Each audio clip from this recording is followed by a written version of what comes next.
الشيطان الرجيم. بسم الله الرحمن الرحيم. الحمد لله والصلاة على أهلها. وما بعد فقد الله تبارك وتعالى في كتابه المجيد وقوله حق. إنما أمره إذا أراد شيئا أن يقول له كن فيكون.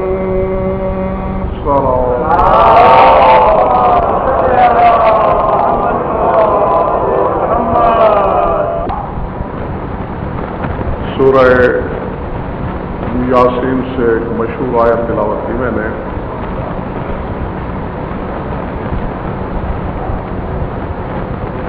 جو بعد میں آئیں گے وہ صرف ثواب کے ساتھی ہیں. ان کے پلے کچھ نہیں پڑے گا کہ کہا کیا گیا ہے. ظاہر ہے اتنا نازک اور ادق موضوع ہے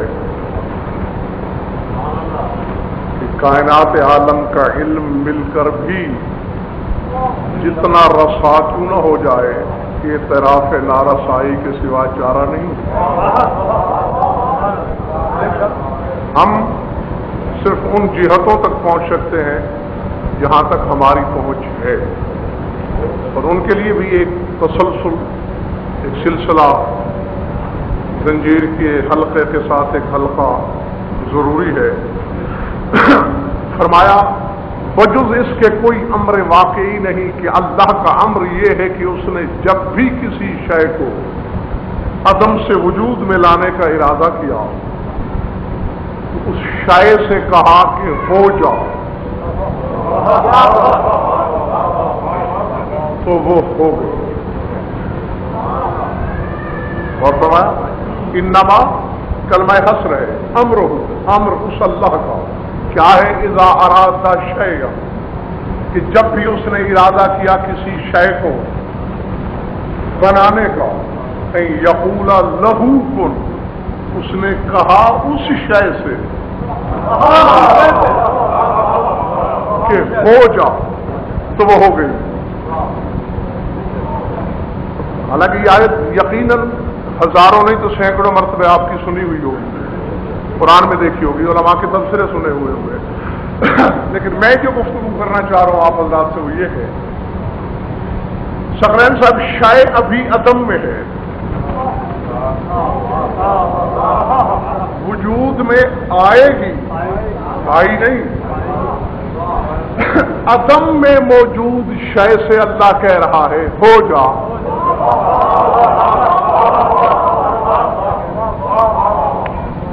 اور وہ ہو گئی. بحث خدا کی قدرت سے نہیں، وہ بے شک بڑا قادر ہے، لیکن استطاعت مقدورات کے ساتھ. نہیں سمجھ میں آئی بات؟ ایک اور ایک کتنے؟ اس میں قدرت ہے 3 4 5 کر دینے کی، لیکن ایک اور ایک میں قدرت نہیں 3 4 5 ہونے کی. اور ہاں، اس لیے فعل کی حد تک اس کی قدرت ہمیشہ مقدورات کے تحت ہوتی ہے کہ جتنی استطاعت کسی شے میں ہے.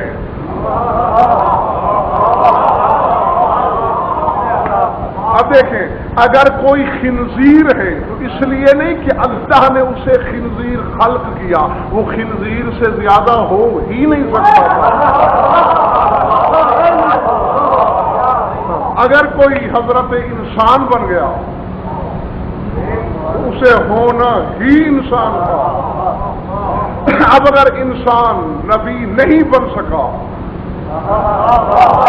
جو نبی بنا اس میں صلاحیت تھی نبی بننے کی،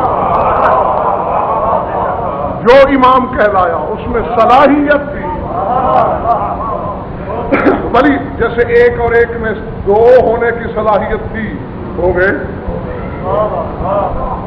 تین ہونے کی صلاحیت نہیں ہو سکے. سمجھ میں آ رہی ہے میری بات؟ تو یعنی جس کی استطاعت چھوٹی اس کا پیرائے تخلیق بھی چھوٹا، جس کی استطاعت جتنی بڑی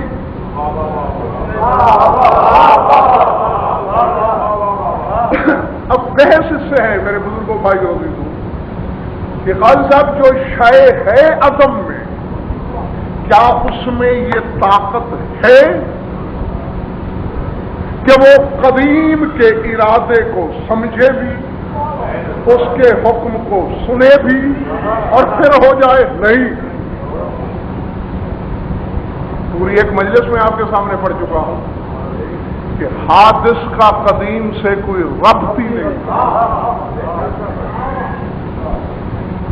قدیم کی بات حادث نہیں سمجھ سکتا.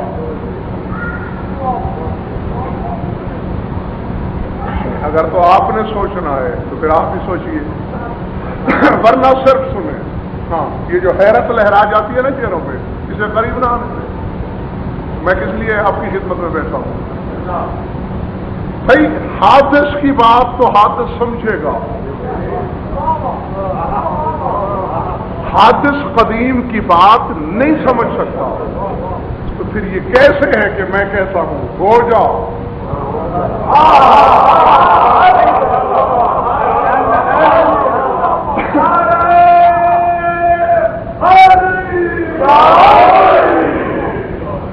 اور یہ تو میں آپ کو اس اشرے میں بھی اور اس سے پہلے بھی اکثر مجالس میں بتا چکا ہوں کہ خدا کے متکلم ہونے کے معنی یہ نہیں کہ وہ کسی آلے سے بولتا ہے.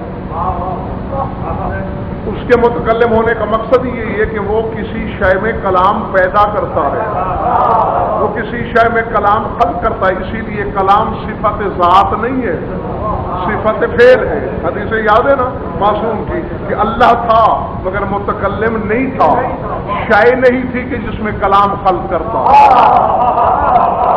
تو اب جو کہہ رہا ہے کہ میں کہتا ہوں کہ ہو جا، تو اب ہو جا کہنے کے لیے بھی تو درمیان میں شے چاہیے.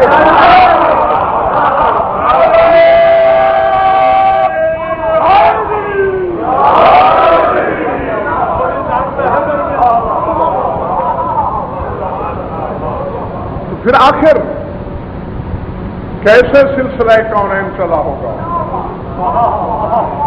کیونکہ شے ایک نہیں بنی، لاؤ شے. اور پھر اللہ نے سلسلہ تخلیق کو شے سے نہیں چلایا. یہ بھی بڑی مرتبہ آپ کو بتا چکا میں کہ شے سے شے خلق کرنا غیر اللہ کا فعل ہے. کہ وہ امیر کائنات کی برکت ہے.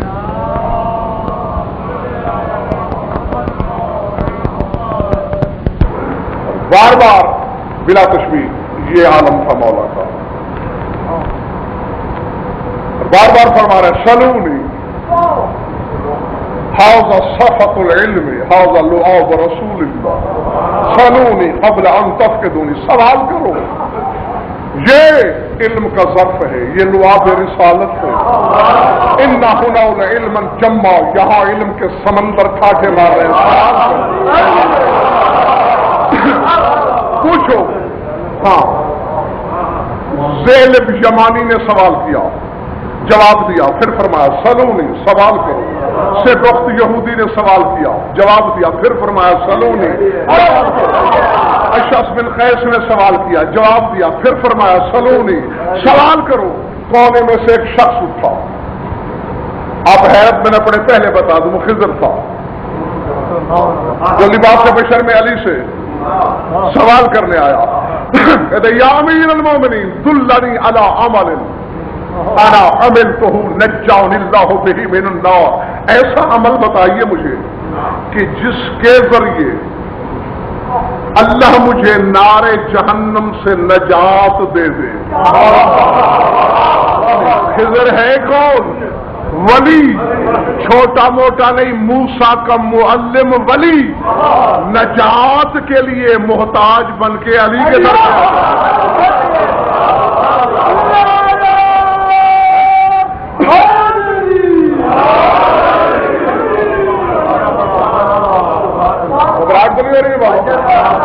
عمل بتائیں۔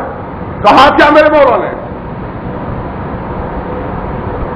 یا ھذا اسمع ثم فہم ثم استيقن، اے فلاں، یا ھذا اے فلاں، اسمع سن، ثم فہم پھر سمجھ، ثم استيقن پھر یقین کر۔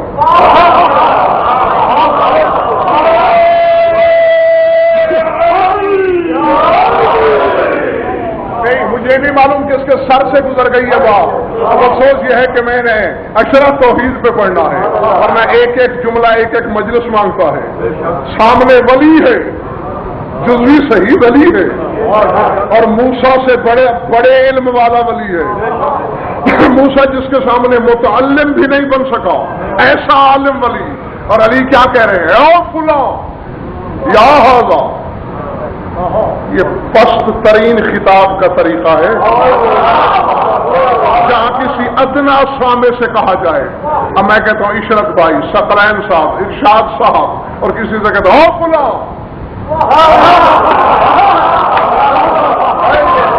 یعنی یہ بالکل خطاب کی آخری سیڑھی ہے۔ علی خضر سے کہہ رہے ہیں او فلاں، اسمع سن، ثم فہم پھر سمجھ، ثم استيقن پھر یقین کر۔ آؤ میری طرف دیکھو، میری آنکھوں میں آنکھیں ڈالو، علماء زمانہ کے بازو جھنجھوڑ کے پوچھو آخر سبب کیا ہے؟ علی کے سامنے ولی ہو تو تین فکرے بولے جاتے ہیں، سن، سمجھ، پھر یقین کر، اور جب علی کا ادنا موالی مر جائے تو صرف دو فکرے، اسمع،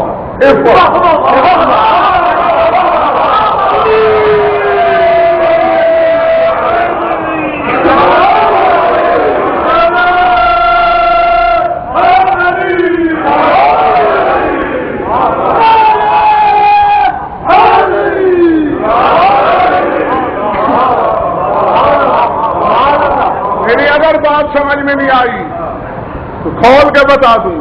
یا علی خضر سے کہا ثم استيقن، یقین کر، یہاں کیوں نہیں کہا جاہل نہ بن غزل پر ہذیان نہ بک، میری بلا پہ مر گیا ہے، ابھی یقین چاہیے۔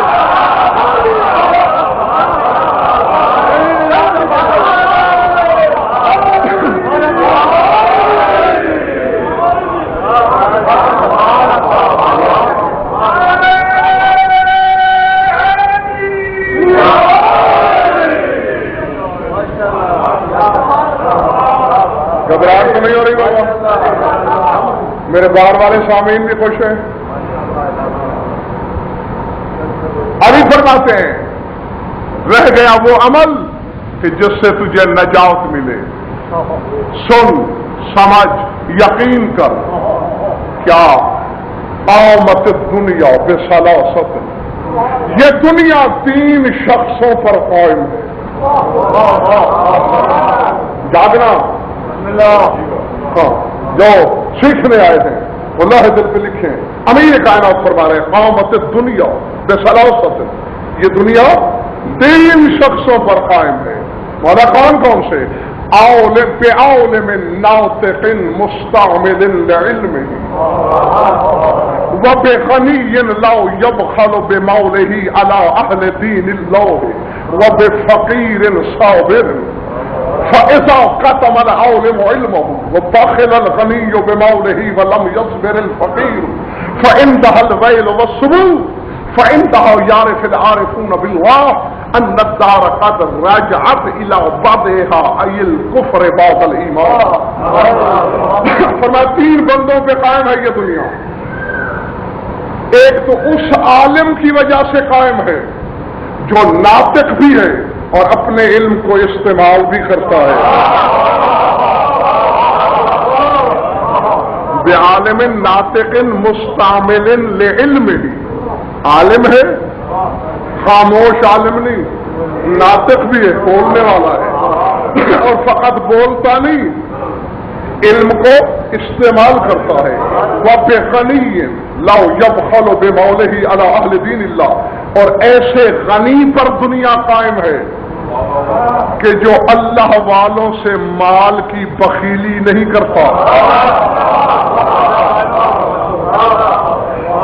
وَبِفَقِيرٍ صَابِرٍ، اور تیسرے اس فقیر پر قائم ہے دنیا جو صابر ہے، مل جائے تو شاکر ہے، نہ ملے تو صبر کرتا ہے، اور آئے خضر سر اٹھاؤ ایسا کا تمل عالم علمہ، جب عالم اپنا علم چھپانے لگے، وہ باخل الغنی بمالہ، اور غنی اپنے مال سے بخل کرنے لگے، ولم یصبر الفقیر، اور فقیر صبر کا دامن چھوڑ دے، فعندہ الویل والصبور، آگے کھول کے بیٹھو، فعندہ الویل والصبور، تو اس وقت رسوائی ہے، خرابی ہے، بربادی ہے۔ فعندہ یعرف العارفون باللہ، اور جو عارف باللہ لوگ ہیں وہ جانتے ہیں جب یہ تینوں باتیں ہونے لگیں تو پھر کیا ہوگا؟ رجعت الدار الی بدہا ای الکفر بعد الایمان، تو پھر دنیا واپس پلٹ جائے گی کفر کی طرف جہاں ایمان سے پہلے تھی۔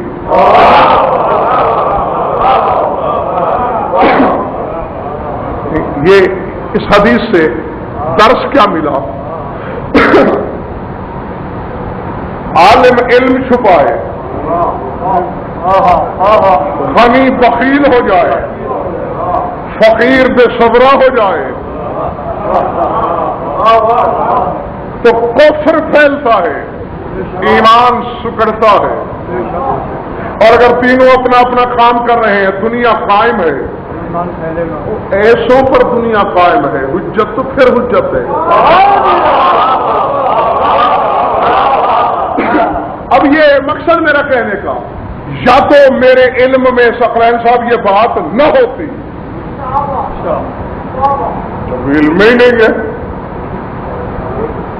تو پھر مجھ سے سوال کیسا، جواب طلبی کیوں، اور اگر علم میں ہے چھپاؤں کیوں؟ یعنی علی کے فتوے سے کافر بنوں؟ میں تو کفر خریدنا نہیں چاہتا، میں جو جانتا ہوں وہ بتاؤں گا، کسی کا جگر پھٹے یا بچے۔ لٹھ سے منوانا نہیں، جو جانا ہے وہ چھپانا نہیں، لیکن گھبراؤ نہیں، دلیل مانگو مجھ سے، دلیل نہ ملے میری زبان کاٹ دو، ممبر پہ نہ بیٹھنے دو، یہی ہو سکتا ہے نا، دلیل نہ مانگو یا دلیل نہ مانو اور خامخواہ فتوے اچھالو، میرے صحت پہ کیا فرق پڑتا ہے؟ دیکھنا اور سوچنا کیا ہے ہم نے، شے حادث ہے اللہ قدیم ہے، شے عاجز ہے اللہ قادر ہے، عاجز قادر کا ارادہ نہیں سمجھ سکتا، حادث قدیم کا ارادہ نہیں سمجھ سکتا، پھر طریقہ تو ہونا چاہیے۔ بابا یہ تو آپ کے محسوسات میں روز کی مثالیں ہیں۔ مثال کے طور پر یہ رومال پڑا ہے میرے زانوں پر، پسینہ آیا، میری روح نے چاہا کہ پسینہ صاف ہو، کیونکہ اس سے طبیعت میں بیزاری پیدا ہو رہی ہے، روح چاہتی ہے پسینہ صاف ہو، اب ساری رات روح رومال سے کہتی رہے اٹھ پسینہ صاف ہے، اٹھ پسینہ صاف ہے۔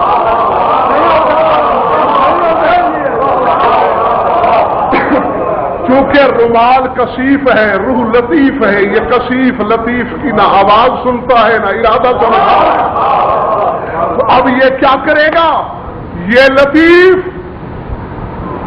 ایک ایسے سے رابطہ کرے گا کہ جو اس سے بھی ملا ہوا ہے،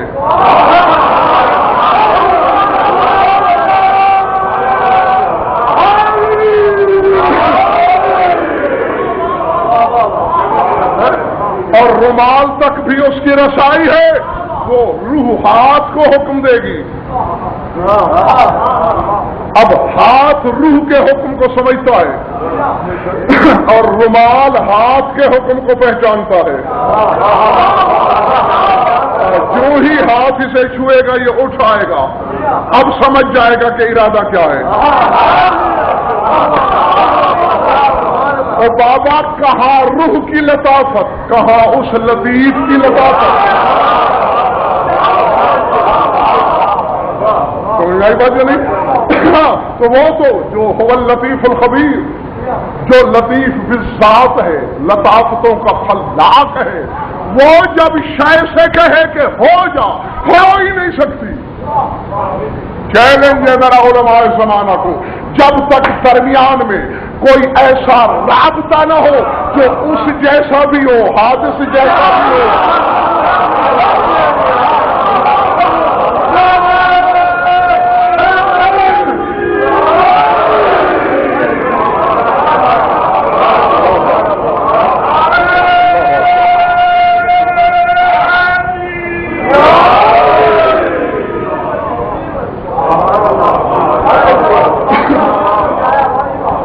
آپ نے میری بات ہونا چاہیے درمیان میں، تم بنا لو۔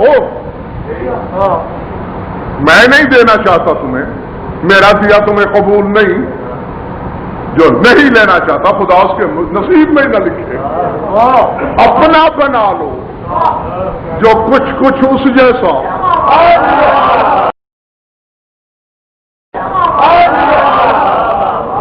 جو کچھ حادث جیسا، جہت قدم سے اس سے ملے، جہت حدوث سے شے سے رابطہ رکھے، جہت قدرت سے اس سے لے، جہت احتیاج سے مخلوق تک پہنچائے۔ سمجھ میں آ رہی ہے میری بات یا نہیں؟ درمیان میں رابطہ ہونا چاہیے۔ اور ہاں آج یہ بھی بتا دوں، کیونکہ کل کی ہی تو ایک تقریر باقی رہ گئی ہے اس موضوع پہ، اور موضوع تو ایسا ہے کہ ہزاروں مجالس پڑھ کے بھی پھر تشنا۔ اصل میں جناب علی ثقلین، چکر یہ ہے جو میرا اور میرے ہی مسلک کے مولویوں کا آپس میں تصادم ہو رہا ہے، پتہ بنیاد کیا ہے؟ بنیاد وہی ہے کہ انہوں نے توحید کو نہیں سمجھا بخدا۔ اگر خدا کو سمجھتے کبھی انکار نہ کرتے۔ میں تو سمجھ گیا ہوں کہ وہ اتنا عظیم ہے کہ مخلوق سے مربوط ہو ہی نہیں سکتا۔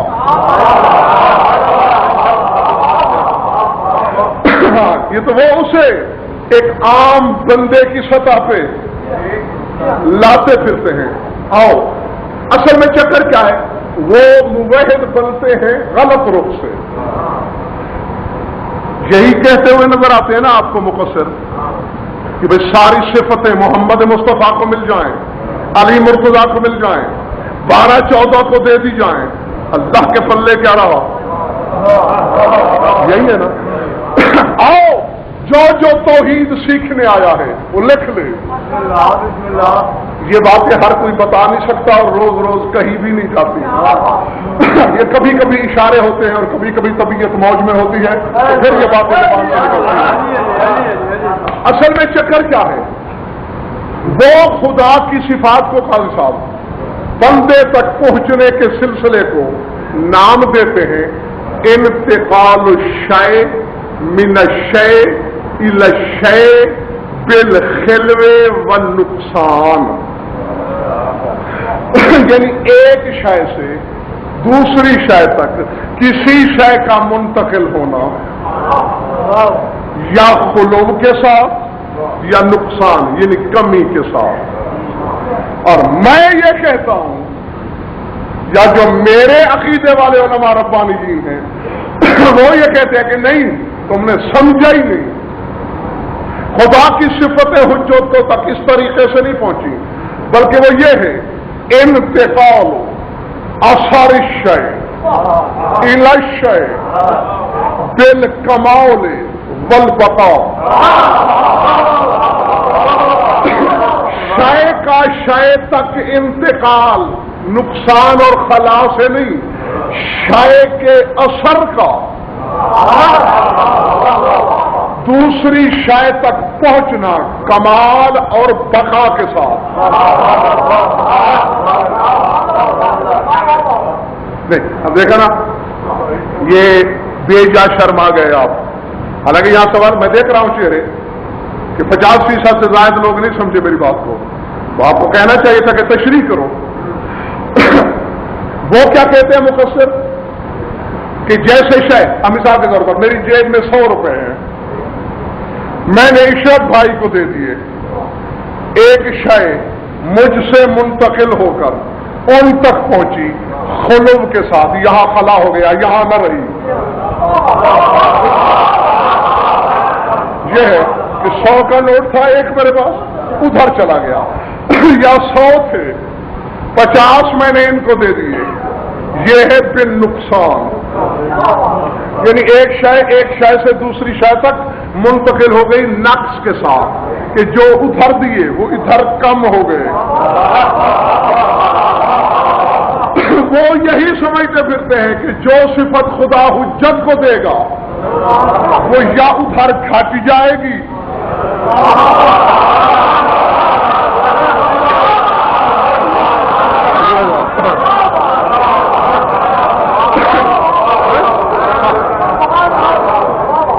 یا اللہ نعوذ باللہ اس صفت سے خالی ہو جائے گا۔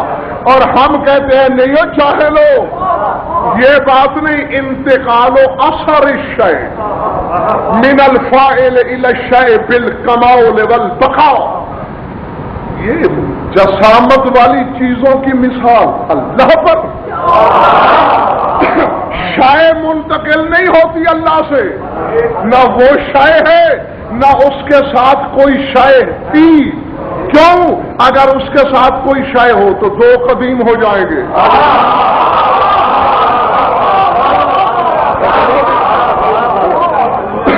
اگر دو صفتیں شے کے پیکر میں اس کے ساتھ تھیں 3 قدیم ہو جائیں گے، 3 صفتیں تھیں 4 قدیم ہو جائیں گے، چوتھا اللہ۔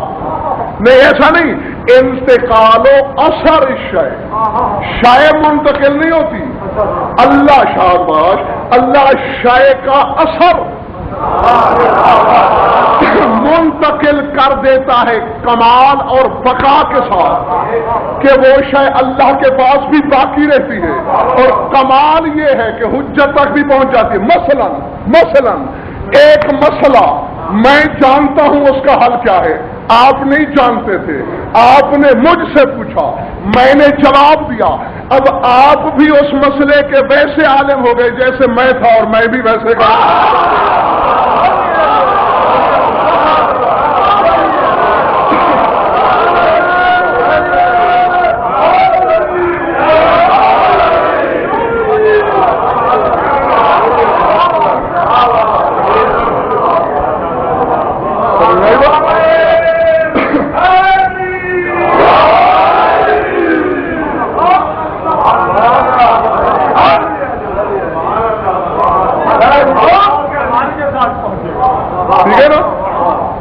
کمال بھی تھا کہ جو شے عالم ہونے کی وجہ سے میں جانتا تھا، آپ عالم نہ ہوتے ہوئے بھی اس شے کے عالم ہو گئے،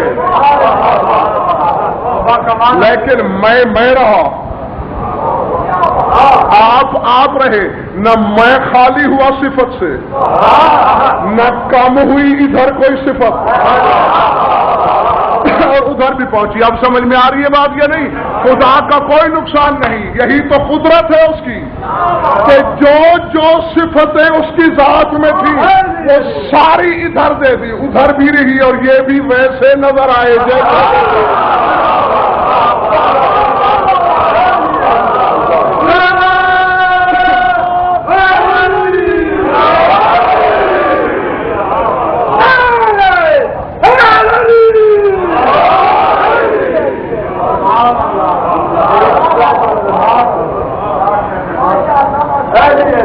اور فرمایا آپ نے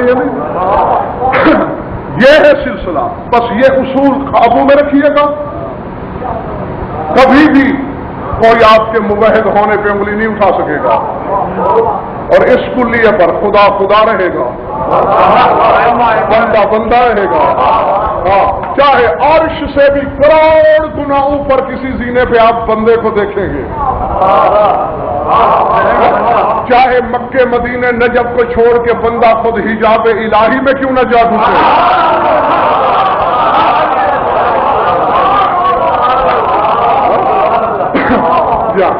عبد نظر آئے گا، معبود نظر آئے گا. سمجھ میں آ رہی ہے بات یہ نہیں؟ اور بالکل یہ روزانہ کی مثال ہے. دیا جلتا ہو، دیے کے ساتھ اور دیا لگاؤ، ادھر کچھ گھٹا، ادھر کوئی کمی نظر آئی، ویسے ہی چل رہا ہے. یہ بھی ویسے نظر آ رہا ہے. 2 دیے، 4 دیے، لاکھوں دیے، کروڑوں دیے، اربوں دیے جلا لو، یہ ویسے اربوں روشن کر کے بھی ویسے. سمجھ میں آ رہی ہے بات یا نہیں؟ اور اگر اب کوئی جاہل کہے کہ بھئی یہ بھی تو ویسے ہیں، فرق کیا ہے؟ اور جاہل فرق یہ ہے، یہ اربوں دیے نور ہے، یہ منیر ہے، روشن کرنے والا ہے.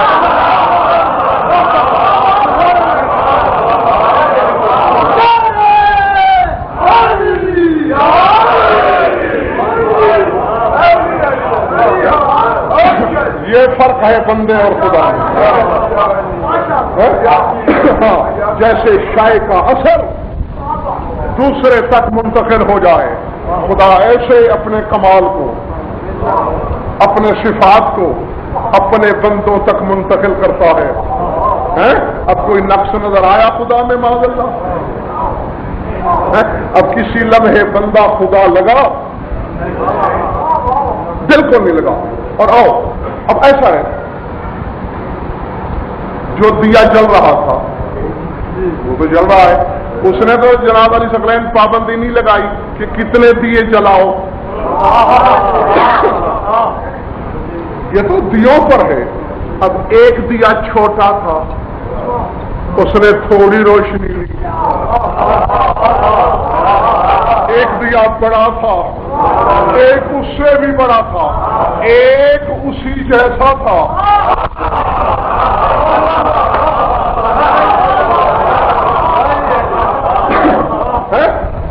نہیں، ابھی میں ایک اور طرح سے مثال دوں. یہ میں ایک مجلس میں آپ کو بتا چکا کہ جو خدا سے جتنا قریب ہے قرب مانوی کے طور پر، قرب جسمانی نہیں.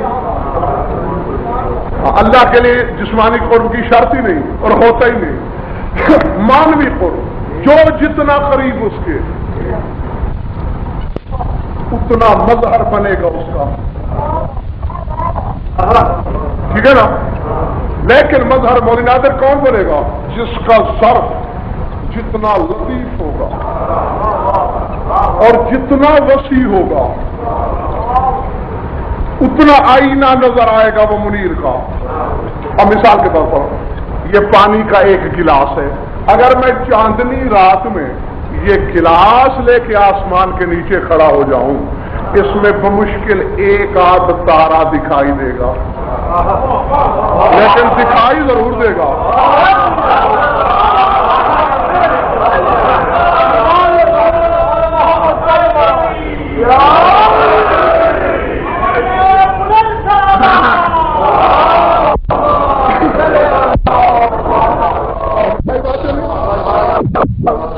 حالانکہ کیوں کہ ظرف لطیف تھا، تارے کے نور کو اپنی ذات کے اندر منعکس کر لیا. اب کیا ایک آدھ تارے کو کہ ظرف چھوٹا تھا.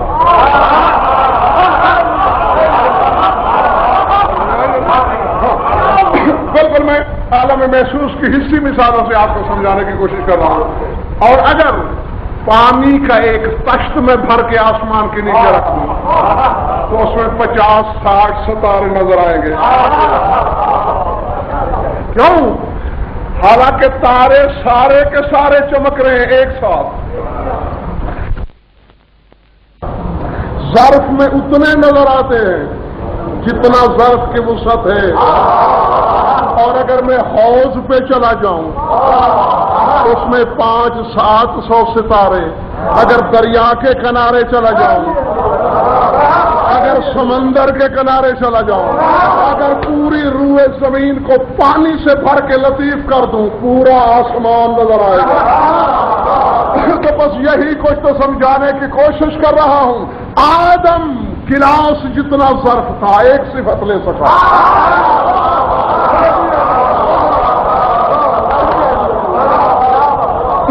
موسیٰ تشت تھا، چند صفتیں، 9 صفتیں لے سکا۔ ابراہیم حوض تھا، چنی چنی صفتیں لے سکا۔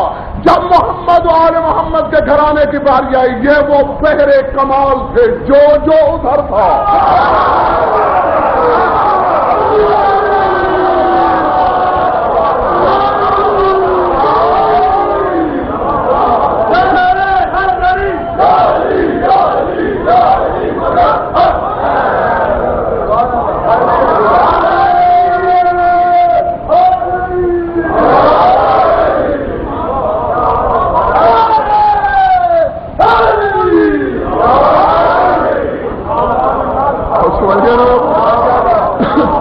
بس اتنا سا سلسلہ ہے عبد اور معبود کا۔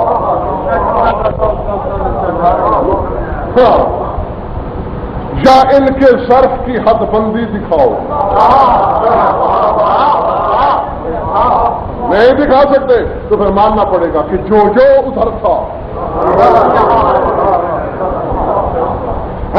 توحید سات کو چھوڑ کر 5 توحیدیں بتائی تھی نا میں نے آپ کو، توحید ذات، توحید ہویت، توحید الوہیت، توحید احدیت اور توحید واحدیت، 5۔ اگر کبھی زندگی نے وفا کی، اگر ہیں سانسیں اور وہ دن آیا، ابھی تو میں پہلی توحید پہ بات کر رہا ہوں،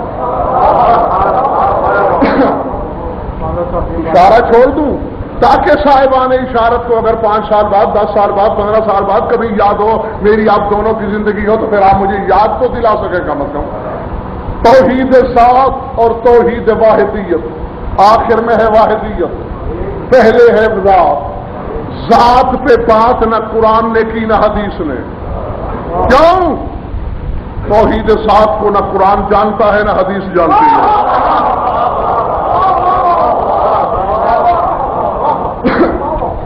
یاد ہے قل هو اللہ احد کی آیت پڑھ کے میں نے کیا بتایا تھا؟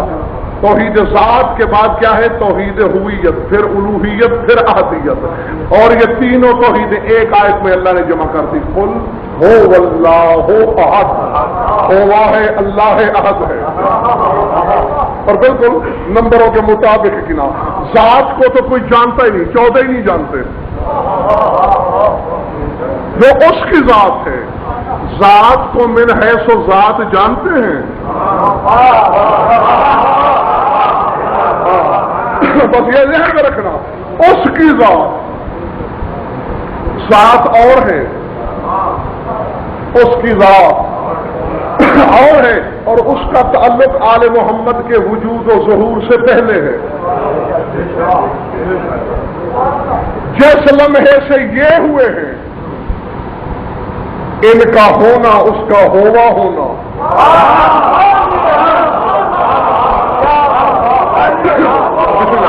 یہ ہے توحید ہویت۔ اس کے بعد الوہیت، جب توحید الوہیت کی باری آئی تو کائنات کے سلسلے دراز ہو چکے تھے۔ کائنات ساری بننے کے بعد جو ظاہر ہوئی وہ توحید احدیت تھی، پہلی توحید کا پتہ نہیں۔ 3 توحیدیں چکرا رہی ہیں جو اس کی ہیں۔ اگر کسی سے نہ کہو آپس کی بات، راز کی سرگوشی میں بتاؤں، جو توحید واحدیت ہے، اس سے بھی کلام اس لیے نہیں کہ توحید واحدیت اس کی ہے ہی نہیں۔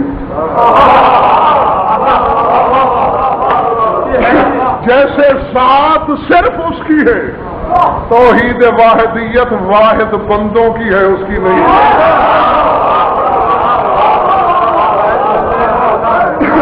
اس کی وہ تینوں توحیدیں، اور بس میں زیادہ تنگ نہیں کروں گا۔ اب یہ آپ نے سمجھ لیا کہ کسی میں صفت کا ایک ستارہ چمکا، کسی میں 10، کسی میں 50، کسی میں سینکڑوں اور کسی میں سارے۔ 14 سے بڑا ظرف ڈھونڈ لو، میں اپنے 14 کے 14 ظرف واپس لے لوں گا۔ جب تک نہ ملے ماننا ہوگا۔ ہاں، ان کے پاس یہی مقصد، کئی بار اشارے دیے ہیں میں نے مجالس میں امیر کائنات کی دعا کے اس فکرے کے، جو نماز تنہائی میں علی پڑھتے تھے، اس میں یہ کہتے تھے الہی قد جئت الیک بیکا، پالنے والے تیری طرف آیا ہوں، تیرے ساتھ آیا ہوں۔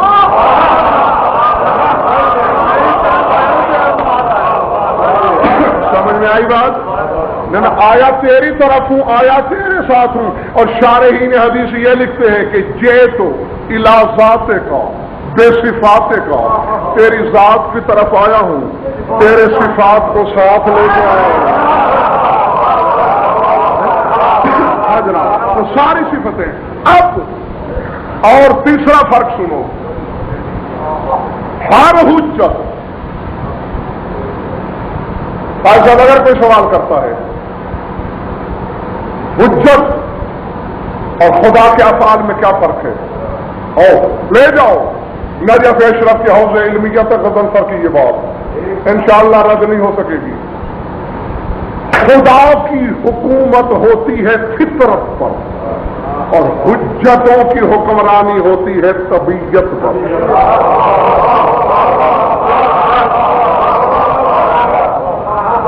سمجھ میں آئی بات نہیں؟ خدا حاکم فطرت ہے، حجتیں حاکم طبیعت ہیں۔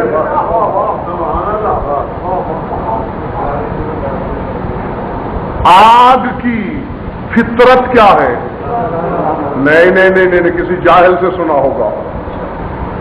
جلانا فطرت نہیں آگ کی، جلانا طبیعت ہے آگ کی۔ آگ کی فطرت ہے غائب رہنا۔ بابا یہ اتنی غائب ہے کہ قائم بالغیر ہے، جب تک غیر سے نہ ملے نظر نہیں آتی۔ یہ فطرت ہے، جلانا اس کی طبیعت ہے۔ ابراہیم جب آگ میں آئے، ابراہیم کے وجود نے کیا معجزہ دکھایا؟ کہنے والے کہتے ہیں، مولوی نادر میں بیٹھ کے سن کے ہنس دیتا ہوں کہ آگ گلزار ہو گئی۔ نہیں، 2 معجزے ہوئے ہیں۔ آگ کی طبیعت بدلی کہ جسے جلانا تھا اس نے نہیں جلایا۔ ابراہیم کا تصرف ہو گیا آپ کی طبیعت پہ، اور گلزار آگ کہاں ہوئی؟ گلزار تو وہ لکڑیاں ہوئی۔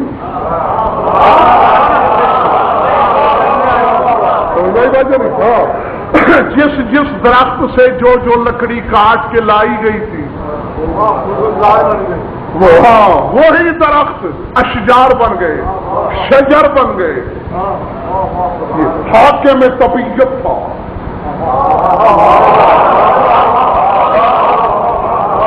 سمجھ میں آئی ہے بات بابا یا نہیں؟ آدم سے لے کر عیسیٰ تک طبیعت پہ حاکم ہے، یہ 14 فطرت پہ حاکم ہے۔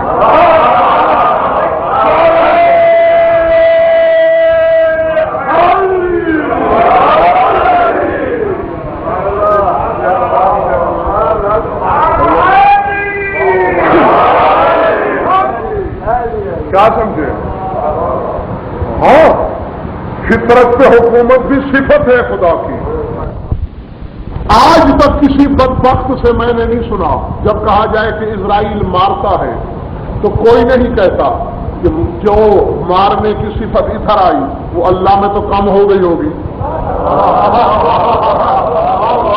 یا اللہ مارنے کی صفت سے خالی ہو گیا ہوگا۔ رزق میکائیل بانٹتا ہے، کوئی نہیں کہتا جب یہ بانٹتا ہے وہ کیا بانٹتا ہے۔ یعنی جو ادنا چاکر ہیں اس در کے، ان کی طرف صفات منتقل ہو جائیں، کوئی بات نہیں۔ نہ کہیں مجھے قرآن میں دکھا دو، حدیث میں دکھا دو، کسی جھوٹی روایت میں دکھا دو کہ اللہ نے کہا ہو کہ اگر جبریل نہ ہوتا میں پہچانا نہ جاتا۔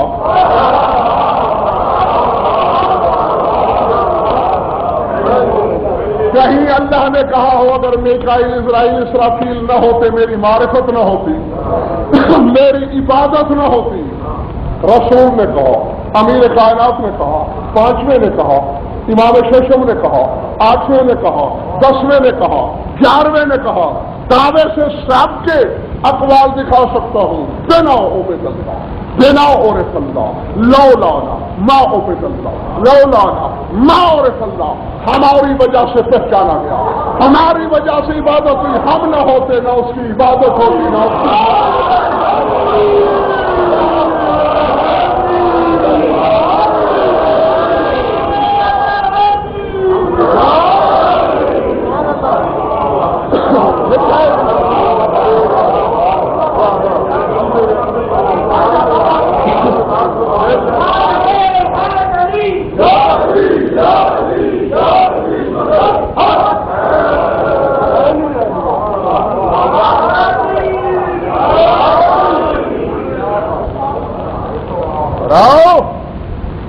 سامنے آ گیا ہے، میں ساری تشریح نہیں کر سکتا، باقی تشریح کل، اور ہاں کل ٹھیک 8:30 بجے بیٹھوں گا میں، کیونکہ پھر 10 بجے حویل مری شاہ میں بھی مجلس ہے، اور آپ جتنا جلدی آئیں گے فائدہ آپ کا ہے، اتنا زیادہ پڑھ سکوں گا میں، کیونکہ یہ ایسا موضوع ہے کہ جس میں بخل ہو ہی نہیں سکتا مجھ سے۔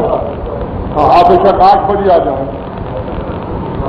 میں 9:30 تک پڑھتا رہوں گا، آپ 7 بجے آ جائیں، آزما کے دیکھ لیں، میں 7 بجے یہاں موجود ہوتا ہوں، بے شک آپ 7 بجے آئیں، میں 2.5 گھنٹے 9:30 تک پڑھوں گا۔ بابا میری تو عبادت ہو رہی ہے، زندگی ساری علی کے فضائل پڑھ کے میں نے اللہ کو خوش کیا ہے، آج تو علی کے خوش ہونے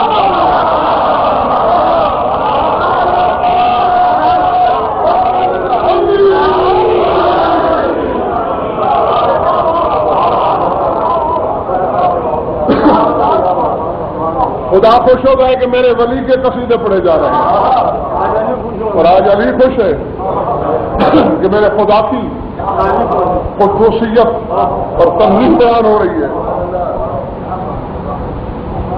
بات کہاں چھوڑی تھی؟ باقی طبیعت کے حاکم، یہ 14 صرف طبیعت کے حاکم نہیں، فطرت کے بھی حاکم۔ خطبہ غدیریہ، امیر کائنات کا وہ خطبہ مولا کی ظاہری حکومت کے دنوں میں جمعہ اور 18 ذی الحجہ اکٹھے ہو گئے، کیونکہ جمعہ کا خطبہ بھی ہوتا ہے اور ذی الحجہ بھی عید اعظم ہے، تو اس دن مولا نے جو خطبہ دیا اس کا نام ہے خطبہ غدیریہ۔ اور آج کل کے کسی مولوی کی کتاب سے نہیں، شیخ الطائفہ ابو جعفر طوسی علیہ الرحمہ نے المصباح میں نقل کیا، اور پھر ان سے ہزاروں نے نقل کیا۔ 4 بڑی کتابیں نا تمہارے مذہب کی، اصول کافی ملا یاز الفقی، کافی کلینی کی، ملا یاز شیخ صدوق کی، اور 2 کتابیں شیخ الطائفہ کی ہیں، تہذیب الاحکام اور الاستبصار۔ یعنی تمہارے مذہب کی چھت کے 2 ستونوں کا مالک ہے یہ عالم۔ انہوں نے نقل کیا یہ خطبہ، اس خطبے میں رسول کے بارے میں بات لگتی ہے، اس میں سے صرف 2 باتیں کہہ کے میں آپ سے اجازت چاہنا چاہتا ہوں۔ امیر کائنات فرما رہے ہیں، کیونکہ جب درود پڑا خطبے میں ہوتا کیا ہے، پہلے حمد خدا، پھر نبی پر درود، کچھ اس کی صفت، پھر آئمہ پہ درود۔ یہ ہم نہیں کرتے، علی بھی ایسے کرتے تھے، پہلے اللہ کی حمد بیان کی اور پھر جب نبی پہ درود پڑا تو بتایا کون سا نبی استخلصہ فی القدم علی سائر الامم علی علم منہ، اس نبی پہ درود بھیج رہا ہوں جسے اللہ نے قدم میں چن لیا۔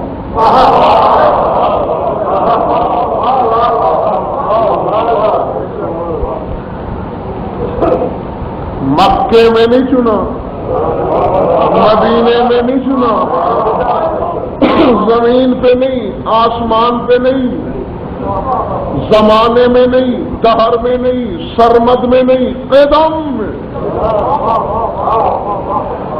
استخلصہ فی القدم، قدم میں چنا، کیوں؟ علی علم منہ، اس کے علم میں تھا یہی چنے جانے کے لائق ہے۔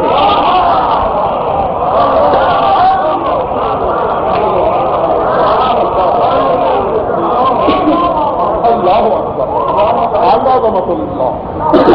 جیتے رہو، زندہ رہو، سلامت رہو، جاگ کے باہر والے سامعین بھی میری آنکھوں میں آ کے ڈالنا بابا سنا۔ اور آگے میں مطلب کے جملے پڑھ رہا ہوں ایک تو اختصہ لنفسہ، چنا کیوں؟ اپنے نفس کے لیے چنا، اپنے لیے چنا۔ بابا ہر چننے والے کی پہچان اور معیار کا پتہ اس کے چناؤ پہ چلتا ہے۔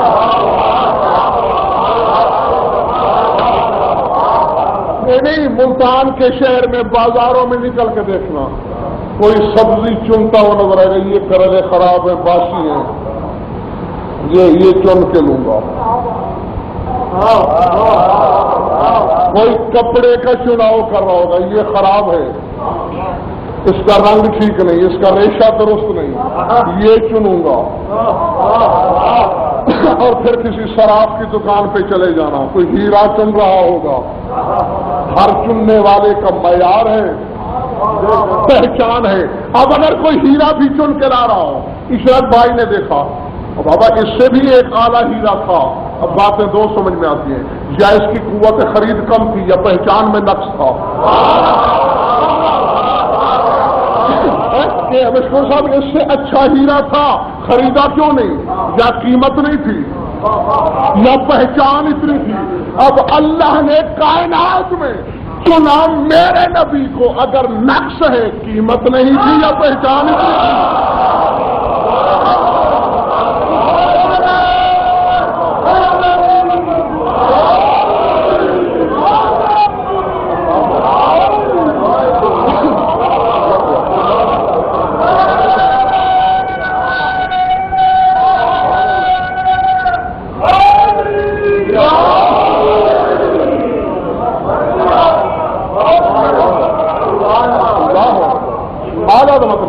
ختم ہو گئی بات بابا، چن لیا، اختصہ لنفسہ۔ اور آگے فرماتے ہیں اذ لا یختص من یشوبہ التغییر ولا یخالل من یلحقہ التغنین، نہیں چنا جا سکتا وہ جس کی ذات میں تغیر و تبدل ہو۔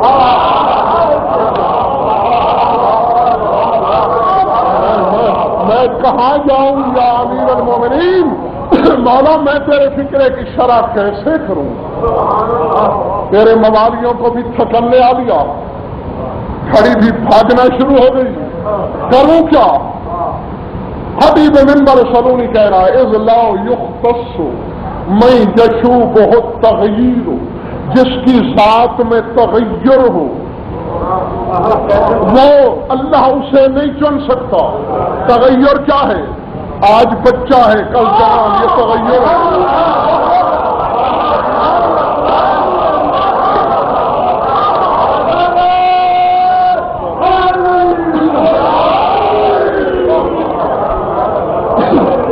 آج صحت مند ہے کل بیمار، یہ تغیر ہے۔ ابھی غصے میں ہے ابھی راضی، یہ تغیر ہے۔ لا یختص من یشوب تغیر، تغیر سے جو بچا ہوا ہو قاضی صاحب اسے لم یزل کہتے ہیں۔ تیرا علی مولا مولا، تیرا علی مولا، جس کے نام کی تو مالا جپتا ہے، نعرے لگا لگا کے پاگل ہو جاتا ہے، وہ کہتا ہے میرا نبی وہ ہے جو لم یزل ہے۔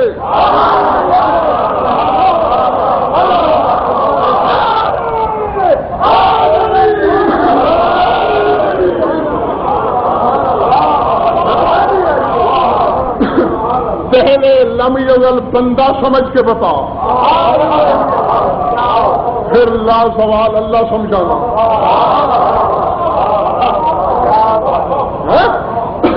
چنا کیوں؟ لے نفس ہی، اپنے لیے۔ آخر جو چیز اپنے لیے ہوتی ہے مشکور صاحب، اس کا کوئی مقصد ہوتا ہے۔ میں آتا زہرا صاحب نے کھانا رکھا میرے سامنے، میں نے ایک پیس الگ رکھ دیا، یہ میرے لیے، اب میری مرضی میں رات کے 12 بجے استعمال کروں، میرے لیے کیوں تھا؟ یعنی میری اپنی ذات کے کام آنا تھا۔ یہ بستر میرے لیے، یہ چیز اختصاص نفس ہی اللہ نے چنا اپنے لیے۔ پالنے والے کیا کرے گا چن کے اس کو؟ عوامی کی زبانی سنو، قوم کا مسخرہ زیادہ جانتا ہے توحید کو، یا علی جیسا سید الموحدین فرماتے ہیں فَأَقَامَهُ، کام بتا رہے ہیں کہ اللہ کس کام میں لایا نبی کو چن کے۔ أَقَامَهُ فِي سَائِرِ عَوْلَمِهِ فِي الْأَدَاءِ مَقَامَهُ إِذْ كَانَ لَا تُدْرِكُهُ الْأَبْصَارُ وَهُوَ يُدْرِكُ الْأَبْصَارَ وَلَا تُمَثِّلُهُ غَوَامِضُ الظُّنُونِ فِي الْأَفْكَارِ وَلَا تَهْوِيهِ الْأَفْكَارُ وَلَا تُمَثِّلُهُ غَوَامِضُ الظُّنُونِ فِي الْأَسْرَارِ لَا إِلَٰهَ إِلَّا اللَّهُ الْمَلِكُ الْجَبَّارُ۔ فرمایا چونکہ اللہ کو آنکھیں دیکھ نہیں سکتی،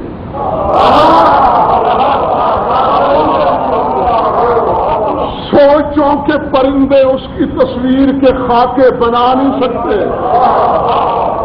اس تک عقلوں کی رسائی نہیں، وہ قدیم، کائنات حادث، عزت قدم کہو، ذلت حدوث کہا میں نے تجھے چن لیا کیوں؟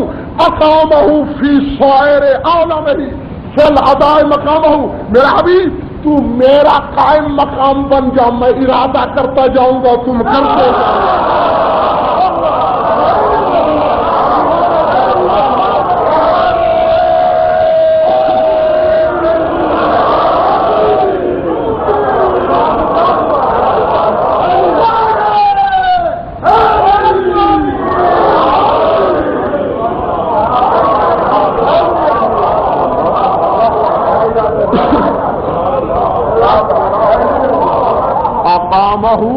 اور ابھی یہ تو مجبوری تھی نا خطابت کی، پورا ترجمہ کہاں ہوا، صحیح کب ہوا؟ اقامہ فی سائر عالمہ فی العطا نہیں کہا، فی الادا، ادا، نماز ادا کر لوں،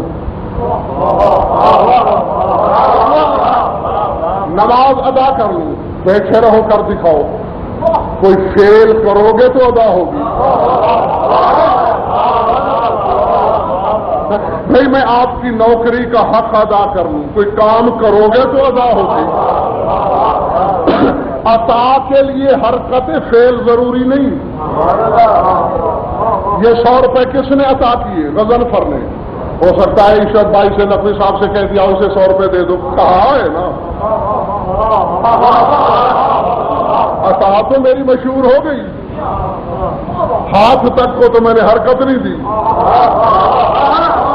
ابھی کہتے اقامہ فی سائر عالمہ فی الادا، ادا، ادا، جو اللہ کرنا چاہتا ہے وہ ادا رسول کریں گے۔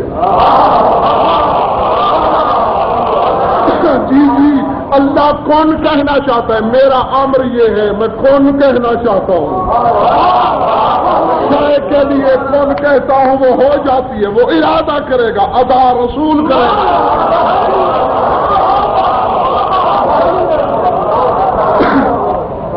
سمجھ میں آ رہی بات؟ آدم کو بنانا چاہتا ہے، ادا رسول کریں گے۔ عرش بنانا چاہتا ہے،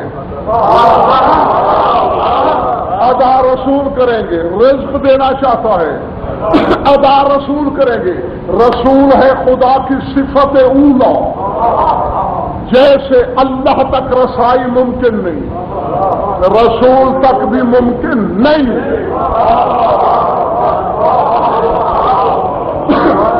جی ایک دیکھو، سورج تک رسائی ہے تمہاری؟ 2 منٹ گھڑی کے مطابق دیکھ کے سورج کی آنکھوں میں آنکھیں ڈالو، میری ساری جائیداد لکھوا لو. نہیں؟ اب اگر میں سورج کا نور دیکھنا چاہوں تو کوئی طریقہ؟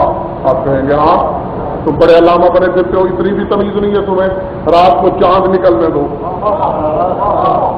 چاند وہ ہے کہ نور اس کا ذاتی نہیں، وہ سورج سے لیتا ہے. سورج ہماری نظروں سے غائب ہو جاتا ہے لیکن چاند سے غائب نہیں ہوتا. وہ جہاں بھی ہو چاند سورج کو دیکھ رہا ہوتا ہے. حالانکہ سورج ہماری دنیا سے غائب ہو چکا ہوتا ہے مگر چاند دیکھ رہا ہوتا ہے، چھپ کر بھی زمانے سے، اس سے نور لے کر باقی اپنی ذات میں رکھ لیتا ہے جتنا ہم برداشت کر سکتے ہیں.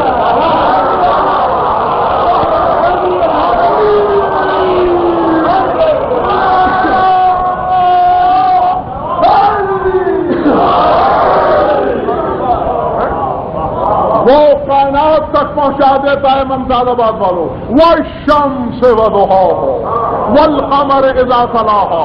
اب مجھے ہے دہرانے کی ضرورت، یہاں سورج کہا رسول کو،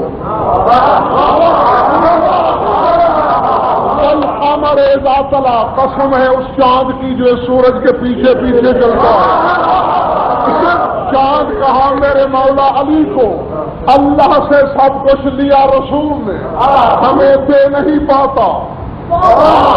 اس سورج کی کرنیں ہمیں جلا ڈالیں گی، آدم کو بھسم کر دیں گی، نوح کو تپش میں جلا دیں گی. میں کون تو کے صحت کی مولی. مولوی کیا بیچتا ہے؟ اب کیا کیا؟ آفتاب ولایت کو بنایا کہ اے علی تو اس کی ساری صفتیں لے، جو رکھنا ہوں روک لے، جو مخلوق برداشت کرے.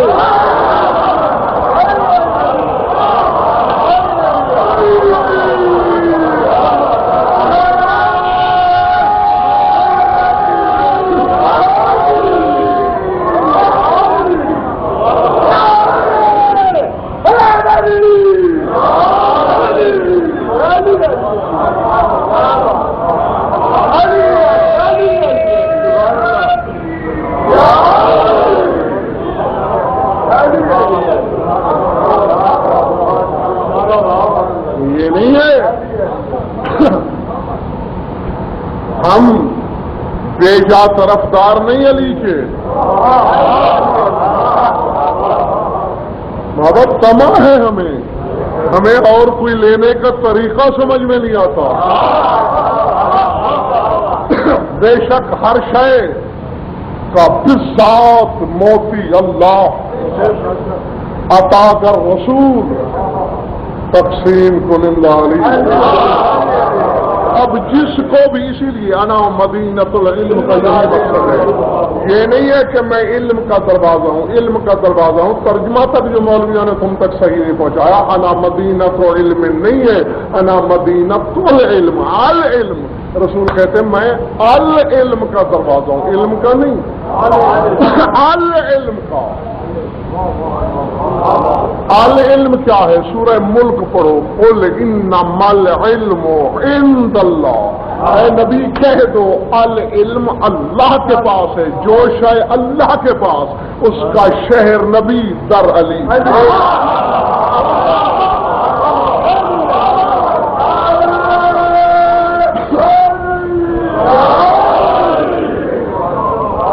اب چاہے آدم کو ضرورت ہو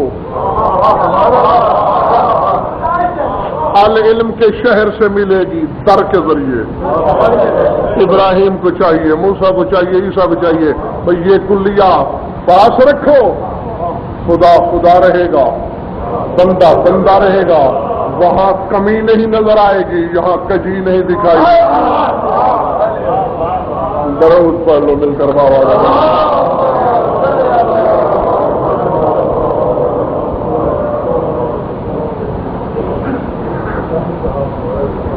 توجہ بڑی تھی.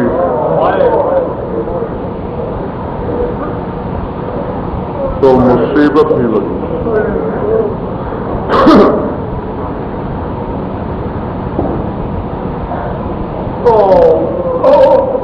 بس تصور میں لاؤ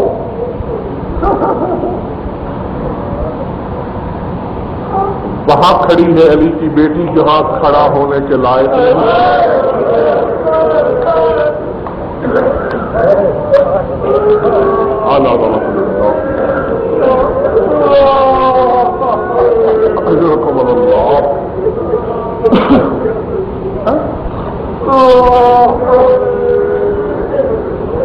ہمارا تمہارا پرچہ قبول کرے. میں تمہیں صرف دعا ہی دے سکتا ہوں. کیا کہا ہے میں نے؟ وہاں کھڑی ہے جہاں کھڑے ہونے کے لائق نہ تھی. خود فیصلہ کرو. کجا ابن زیاد کا دربار کہاں علی کی مصدر تطہیر بیٹی. میں نے بہت بڑا مقتل کی کتابوں میں پڑھا ہے ملتان والوں کہ دربار ابن زیاد کے داخلے سے پیشی تک کوئی 15 مرتبہ علی کی بیٹی نے موت مانگی ہے. اللہ اکبر.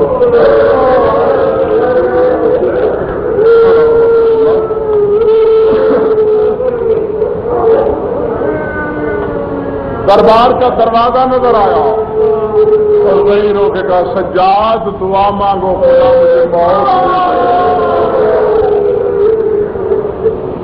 جس دربار کے منبر پر کل تک میرا بابا تھا آج میں بھائی کے قاتل کو دیکھوں گی. کل جس کوفے میں آنے کے لیے شراب تک گل کر دیے جاتے تھے آج میں وہاں پیشی کے لیے ایسے ختم پر اجرکم اللہ. بس ایک جملہ پڑھ دیا میں نے. ایک ہی اور پڑھنا ہے اتنا. اور اجازت چاہتا ہوں آپ سے. اس سے بڑی بے کسی کیا ہو سکتی ہے اولاد علی کی. بلا تشبیہ ابن زیاد ملعون مثل پڑتا ہے اور پھر سر اٹھا کے اہل دربار کی طرف دے کے کہتے ہیں دربار والوں اگر کسی نے علی سے کوئی بدلہ لینا ہو یہ جو میرے دربار میں بے وارث قیدی کھڑے ہیں یہ اولاد علی ہے. آج یہ بے وارث ہے ان کا کوئی وارث نہیں. اللہ اللہ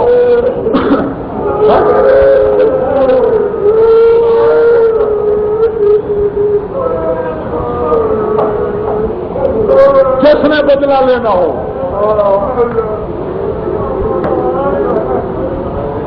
لے سکتا ہے. ابن زیاد کا اعلان کرتا تھا ممتاز آباد والوں جن کے سینے میں پتھر نہیں گوشت کا ٹکڑا ہے وہ دیکھ کے میری طرف دربار کے کونے سے ایک ملعون اٹھا کہتے ابن زیاد علی سے بدلہ نہیں لینا حسین سے لینا ہے. وہ کیسے؟ کا 9 محرم کو خطبۃ الاحتجاج کیا جب حسین نے. میں ناقہ پہ سوار تھا. آگے بڑھ کے میں نے حسین سے بات کرنا چاہی. حسین نے میری ناقہ کو چابک مارنا چاہا. ناقہ نے تو سر بچا لیا. چابک میری پشت پہ لگا. مجھے اس چابک کا بدلہ چاہیے. نہیں میں نے جملہ کہہ دیا. آپ نے بڑی تسلی سہولت سے سن لیا. یہ کہنا تھا بدلہ چاہیے. تڑپ کے زینب کھڑی ہوگی سجاد اب میرے مرے ہوئے بھائی کے سر سے بدلے لیے جائیں. پہلے 13 ضربوں سے مارا.